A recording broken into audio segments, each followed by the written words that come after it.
Salem Kannankurichi main road மணக்காட்டில் இருக்க Salem medical centre ஹாஸ்பிட்டலில் section ட்ரீட்மெண்ட்காக admit ஆனப்போ அங்கே என்ன நடந்துச்சுன்றதை இங்கே ஷேர் பண்ணுறேன். அதுவும் இல்லாமல் கொஞ்சம் ப்ரீத்திங் ஸ்பேஸ் டைம் கூட கால் மணி நேரத்தில் 2 வாட்டி கேட்டது. நான் இங்கே போனது வந்து 1 hour. இங்கே போய் கால் மணி நேரத்துக்கு 2 வாட்டி கேட்டேன். ஏன்னா சிசிடிவி ஃபுட்டேஜ் இருக்குது, நீங்கள் எடுத்து பார்த்துக்கோங்க. நான் டைமிங் கூட சொல்கிறேன். And it can be given only kept for 3 hours only. Reconstruct பண்ணிட்டு 3 hours dispose பண்ணிட்டு. So we waited till 2:15 and until I'm not getting reply from you in spite of request, I threw it. So that is a complete loss for me. I can't put for you today unless you compensate for me yesterday. Because that's my loss. Either way, in my 32 years of experience, nobody has come like that and said. So it was loaded and disposed. So you will have to compensate for me that I'll illana na inni podum mudiyadhu. I'm saying nobody has asked me like that, do it in front of me. But you have a right to ask. But yesterday's loss is my loss. Ma'am அதுக்கு நான் responsible எடுத்துக்க முடியாது ma'am. That's not my mistake. பேஷண்ட்ஸ்க்கு rights இருக்கு. அவங்க முன்னாடி open பண்ணி administrate பண்றதுக்கு எல்லாமே இருக்கு. அதான் கட்டாயமா முன்னாடி ஓபன் பண்ணேன். பட் இது வரைக்கும் நான் பண்ணேன். ஓபன் பண்ணி நான் முடிஞ்சு 2-3 பேபிக்கு ஓபன் பண்ணேன். So எல்லாரும் உட்கார்ந்திருப்பாங்க, ஒவ்வொரு பேபிக்கு முன்னாடி நான் லோட் பண்ணிட்டு இருக்கேன். So what we do is எல்லா ஹாஸ்பிடல்ஸ்லயும் அப்படியே லோட் பண்ணி வச்சிட்டு we take it on the fridge, put it, take it out and put it. So எல்லாத்துக்குமே அப்படிதான் பண்ணுவோம். in all the hospitals ஒவ்வொரு பேஷண்ட் வரும்போது அவங்க முன்னாடி யாரும் லோட் பண்றது. Totally when I put BCG, hepatitis B and polio, I take 1,500 on a routine basis.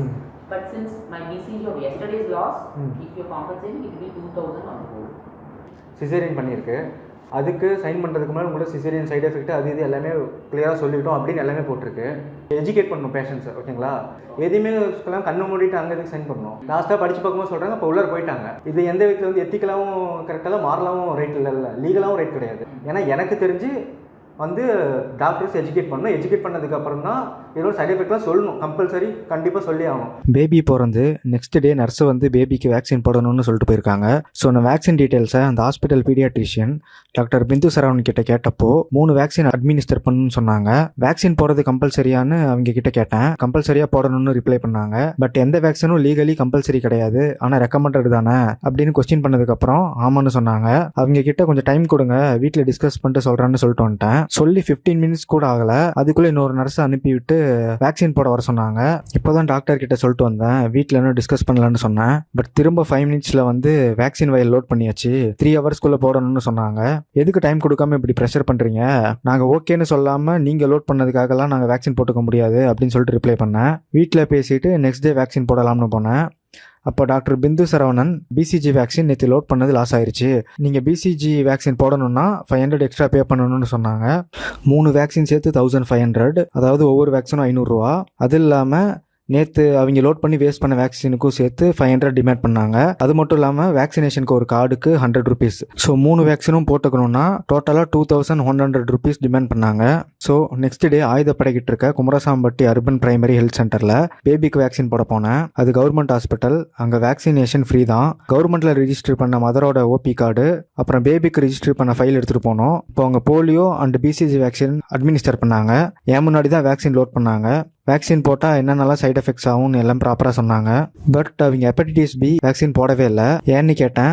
Baby பிறந்து 24 ஹவர்ஸ்க்குள்ளே அது அட்மினிஸ்டர் பண்ணணும், அப்படி இல்லைனா 40 டேஸ்க்கு அப்புறம் நெக்ஸ்ட் டோஸ் போடும்போது தான் இதையும் போடுவாங்கன்னு சொன்னாங்க. அப்போ தான் எனக்கு ஒரு கொஸ்டின் வந்துச்சு.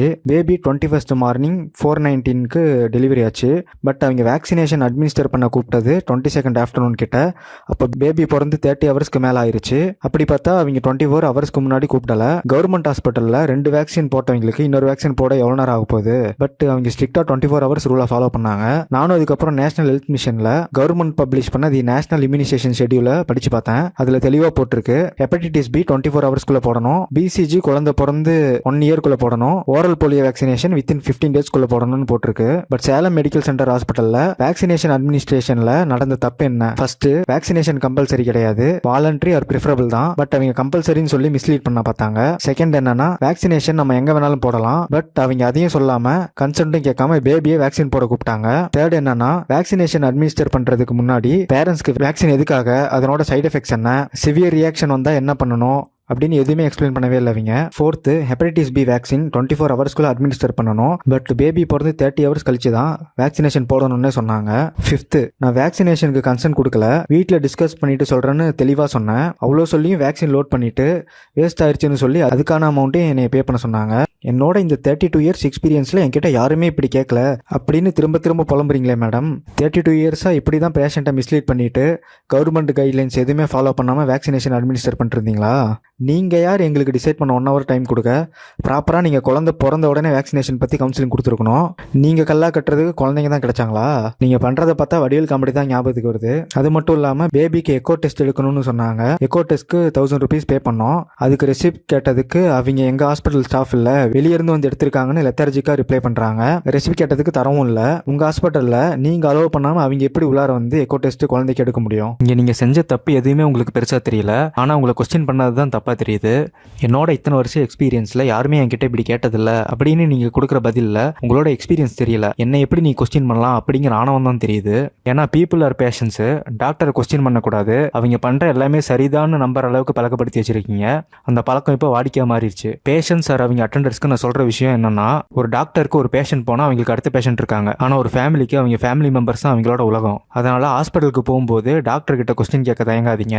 இந்த ட்ரீட்மெண்ட் ஏன், இந்த மெடிசன் ஏன், இந்த டெஸ்ட் எதுக்காக, இதுக்கு என்ன சைடு எஃபெக்ட்ஸ் இருக்கு, இதுக்கு ஆல்டர்னேட்டிவ் இருக்கா, எதுவாக இருந்தாலும் கேளுங்க. கொஸ்டின் கேட்கறது டிஸ்ரெஸ்பெக்ட் இல்லை, உங்களோட ஹெல்த்தை புரிஞ்சுக்கிற உரிமை. ஏன்னா இங்கே கேள்வி கேட்குற பேஷண்ட் பிரச்சனை இல்லை, கேள்வி கேட்கக்கூடாதுன்னு நினைக்கிற சிஸ்டமும் அப்படி கேள்வி கேட்டால் அதை அக்செப்ட் பண்ணிக்க முடியாத டாக்டர்ஸோட மென்டாலிட்டியும் தான் இங்கே பிரச்சனையாக இருக்குது. இதுக்கு மேலேயாச்சும் பேஷண்ட்ஸோட ரைட்ஸு, அவங்களோட டிக்னிட்டி, அவங்க கேட்குற கேள்வி எல்லாத்தையும் மதிங்க.